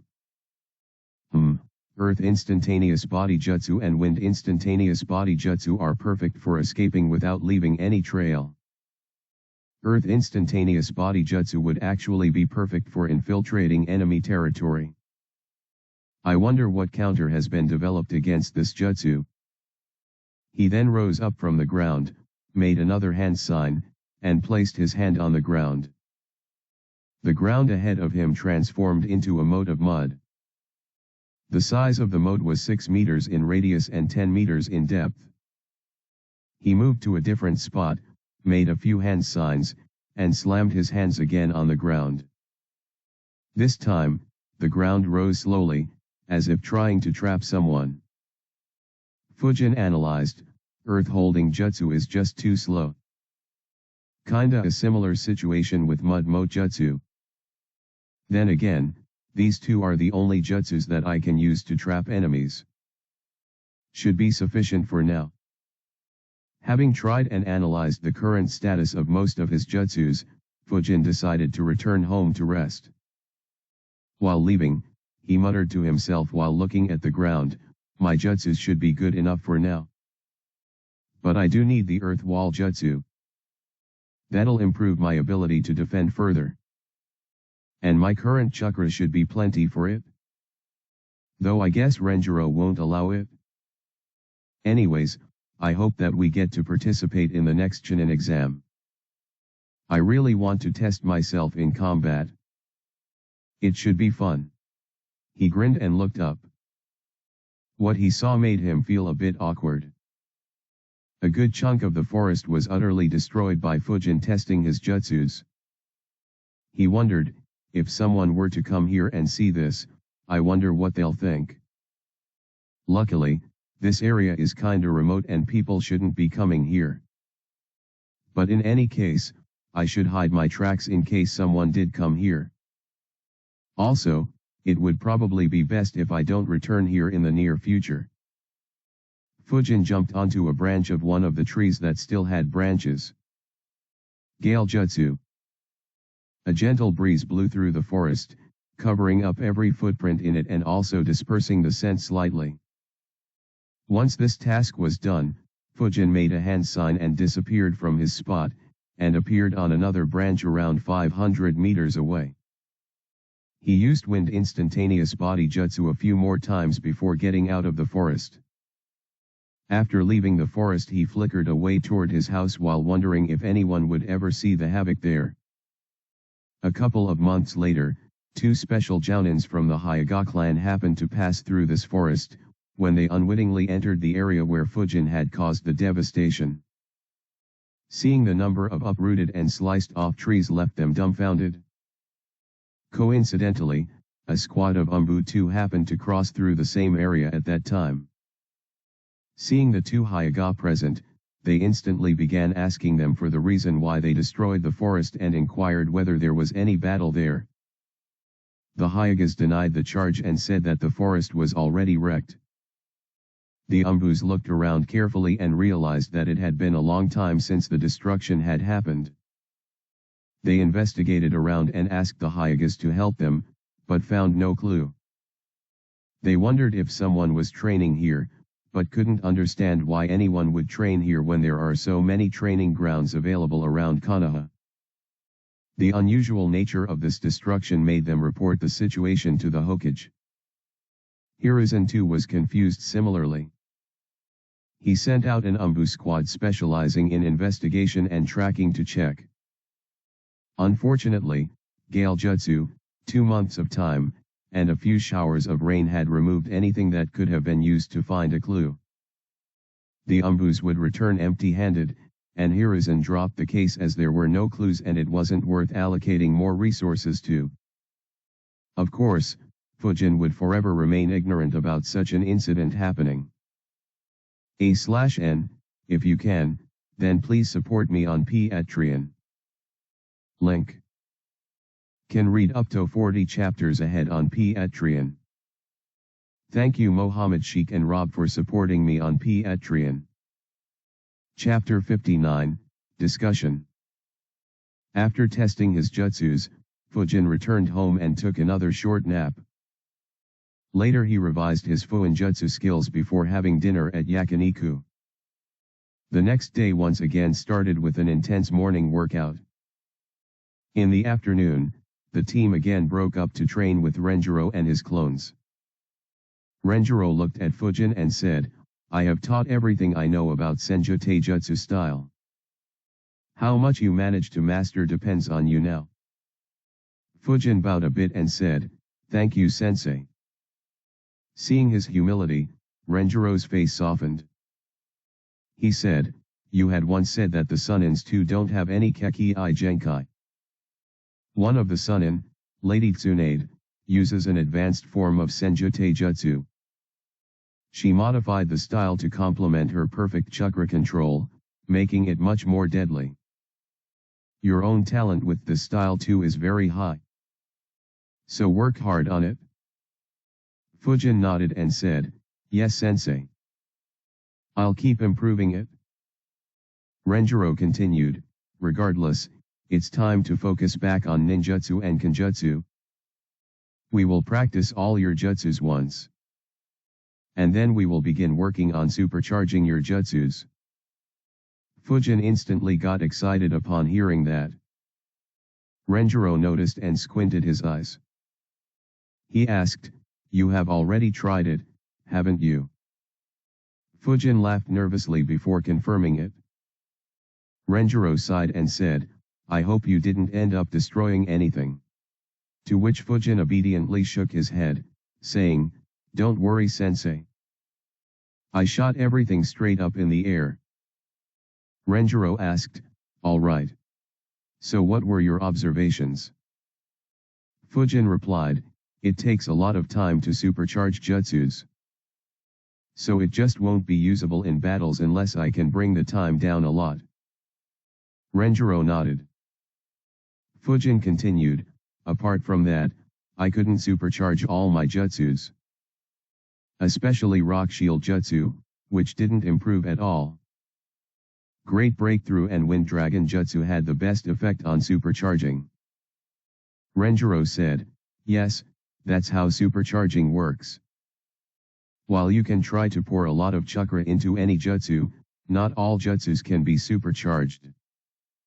The amount of chakra you can pour in also depends on your chakra reserves, chakra control, mastery of the element, mastery of that jutsu, and the jutsu itself. Though Konoha lacks wind jutsus, you are lucky to have wind affinity, as almost all of the rank C wind jutsus can be supercharged. As for the Rock Shield Jutsu, its capacity is very low. So don't concern yourself with it. In the next few months, I'll be teaching all three of you how to supercharge your jutsus quickly in battle situations. Since your chakra reserve is the highest, you'll need to work the hardest here. Before we begin, do you have any queries?" Fujin nodded and replied, "Yes, sensei. I have a few. The first one is related to Rock Shield Jutsu. I can now perform the jutsu without any hand signs, but I still need to slam my hands on the ground. Do you know any way to perform the jutsu by slamming the feet down instead?" Renjiro raised his left eyebrow and asked, "Why do you want to do that?" Fujin answered, "It'll improve the efficiency of the jutsu a lot. I carry swords in my hands, so to slam my hands on the ground, I'll have to discard my swords temporarily, which doesn't seem to be a good idea. If I can perform the jutsu with just my feet, I can just use it while I'm fighting with my sword. And if the enemy makes a huge attack on me, then I can just retreat back while slamming my feet on the ground and creating multiple rock shields." Renjiro was surprised by Fujin's tactical thinking. He replied, "Good thinking. I never thought about Rock Shield Jutsu along those lines.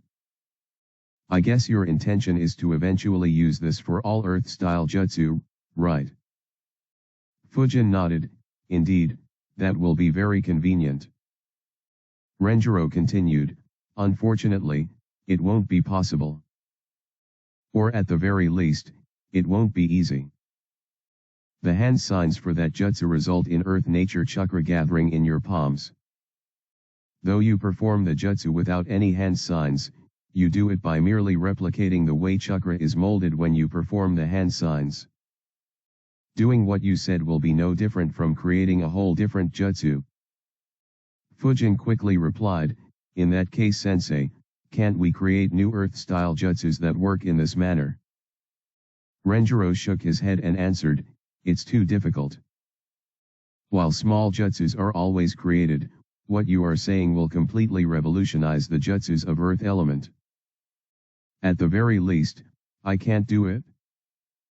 Also, while your idea is very innovative, it's highly unlikely that you were the only one who came up with it.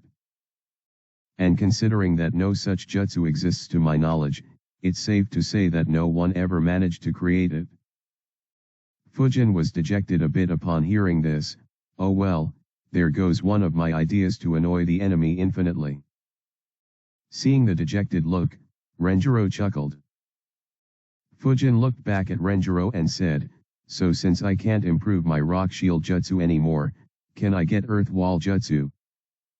Renjiro shook his head again and answered, "No, that's a rank B Jutsu. Though your chakra reserve is good, you shouldn't be dependent on rank B or higher jutsus till you are promoted to Chunin. The answer was as Fujin expected. So he just asked his last query, Sensei, while practicing with supercharged jutsus, I ran out of chakra very quickly. Do you know any more means of increasing my chakra quickly? After all, the training of infusing chakra into the body is barely giving any gains in that regard.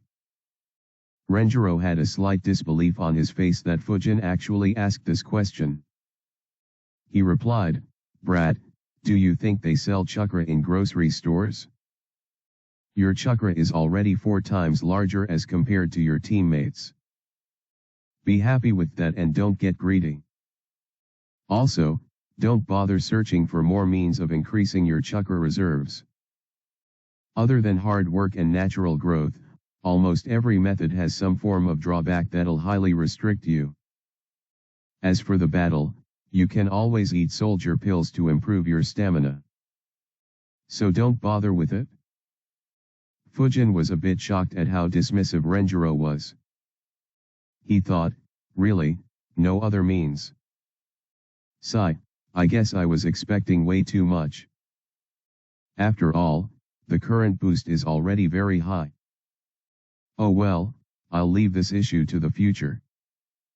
If I really desperately need chakra, I can try to steal a tailed beast. Thinking about tailed beasts, Fujin sighed internally, how good it'd have been if I could just throw some pokeballs and capture them.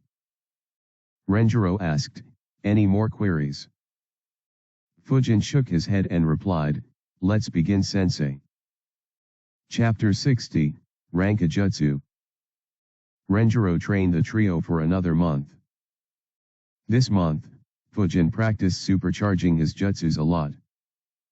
He could now infuse 20% of his chakra into the Great Breakthrough Jutsu in under 15 seconds. More importantly, he could infuse 5% of chakra into the jutsu in just over 2 seconds. This was usable in battle as long as he maintained some distance. He also mastered Wind Gale Wolf and Wind Dragon jutsus and could now perform them without any hand signs. The ease with which he became capable of using these jutsus without any hand seals shocked Renjiro. Fujin's Kenjutsu also improved a lot. All the basics regarding samurai saber techniques were taught to him. He could freely control chakra flow through his samurai swords. He even managed to properly infuse his wind chakra through the normal chakra flow. Renjiro couldn't help him much in this regard as he himself never added a nature chakra to chakra flow. He specialized in earth and water elements, and neither were suitable to be added to chakra flow. Nonetheless, it was learnt with rather ease by Fujin. In fact, while learning it, he also learned a technique that he had dreamed about performing for over a decade. The team was given a day's break once again, which all 3 used to rest well. The next day, in the morning, the team met up once again. Hoka saw Fujin coming to the ground and asked, hey, how's the training progressing? Fujin replied, it's progressing rather smoothly, what about you guys? Hoka smirked and replied, it's going very well. I want to spar with you once again. Fujin smirked back and replied, well, let's hope that you can touch me this time. That annoyed Hoka, who begrudgingly replied, due to you, Sensei drilled me with ninjutsu training for 3 months straight. Hearing that, Fujin laughed. Miko, annoyed at being left out of the conversation, butted in by snorting, humph, I'll beat both of you at the same time in a spar. Hoka and Fujin turned to her. Fujin replied, well, let's hope that you have some energy to spar after the morning workout then. Hearing that, her shoulders immediately dropped, while Fujin and Hoka laughed at her expense. The poor girl complained about the unfairness to herself, it's not as if I'm slacking on those workout sessions. It's just that every time I am about to reach Sensei's target, Sensei just makes it even more difficult. While Miko was depressed, Renjiro appeared. he announced, "We have trained continuously for the past 3 months. Next, we will be taking continuous rank C missions." That instantly perked up Miko. After all, missions would mean no more rigorous training. Hoka and Fujin also sighed in relief, as their bodies needed a break badly. Unlike Miko, who'd drop out early rather regularly, Hoka and Fujin gritted through the entire workout daily. Renjiro continued, "Today we won't do any workout or training. Instead, you guys will spar." This immediately gained the attention of the 3 genins. Renjiro continued, "You 3 will fight out against each other in a 3-way battle. You are not allowed to team up with each other unless the circumstances force you to. But I can disqualify you if you purposefully cooperate to defeat the 3rd. The battlefield will be this entire training field. You guys have time from now till 6 p.m. to decide on a winner. You can defeat others by knocking them unconscious or making them give up. Obviously, I can interfere and declare someone to have been lost. And of course, you guys aren't allowed to seriously injure anyone. No soldier pills. And Fujin, no swords." Miko suddenly asked, "Why no swords for Fujin? Isn't that his go-to weapon?" Hoka also nodded, as he had the same query. Neither of them wanted to win against someone who was handicapped. Renjiro shook his head and said, "Fujin's way of using his swords is solely to kill. If he were to win by using his swords, you guys would be injured badly. Regardless, he is forbidden to use his swords in any spar with his colleagues." They understood the reasoning but were still a bit unconvinced. Fujin butted in, "Aren't you two looking down on me too much? Sword or no sword, neither of you will even be able to touch me." And he smirked on saying that. Hoka and Miko looked at him irritatingly. Among the 3 of them, Fujin had the highest speed and excelled in fighting at long range. In the few spars that they had, they never managed to actually reach him. Renjiro interrupted before they entered into an argument, "No more questions. My rules are final. Anyways, you guys didn't hear the exciting part. The winner will get a reward." That once again attracted the attention of all 3. Miko asked, "What reward?" Renjiro replied, "The winner will be awarded a rank A jutsu by me." That shocked the trio. They all had the same thought, will he really allow us to learn a jutsu higher than rank C?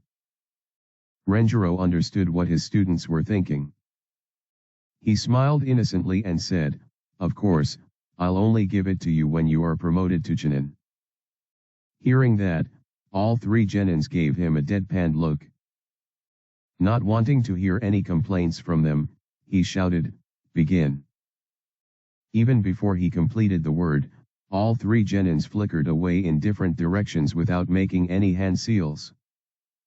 Now, at more than 100 meters away from each other, they observed the other 2, while wondering how they should approach this. The best way would have been to team up with one of the other 2, eliminate the 3rd, and then decide the winner. Unfortunately, that option was not available. Suddenly, Hoka and Miko noticed Fujin smirking. At the very next moment, he disappeared. /n, if you can, then please support me on Patreon. Link, www.patreon.com/devilhex. Can read up to 40 chapters ahead on Patreon.